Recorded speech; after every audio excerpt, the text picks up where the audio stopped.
সদ্য বিয়ের পর প্রেম যখন বেশ মাখো মাখো থাকে, তখন স্ত্রী ছাদে দাঁড়িয়ে স্বামীকে বলল, সোনা দেখো আজ চাঁদ ওঠেনি, দেখো তাকিয়ে দেখো।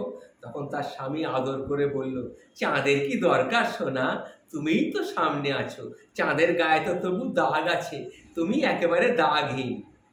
3 বছর পর, সোনা আজ চাঁদ ওঠেনি, দেখো। উঠবে ক্ষণ, উঠবে ক্ষণ। আরে বাবা, মেঘে একটু ঢাকা পড়ে গেছে। বিয়ের 7 বছর পর, সোনা দেখো আজ চাঁদ ওঠেনি। চাঁদ উঠবে কি? চাঁদ কি তোমার বাপের সম্পত্তি? তাকে কি মাইনে দিয়ে তুমি রেখেছো যে তোমার কথায় উঠবে, তোমার কথায় বসবে? 12 বছর পর, সোনা আজ দেখো চাঁদ ওঠেনি।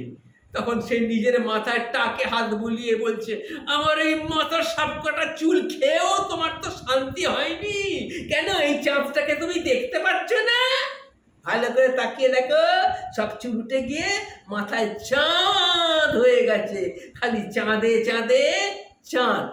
ভালো করে তাকিয়ে দেখো, দেখো, দেখতে পাচ্ছ? হ্যাঁ।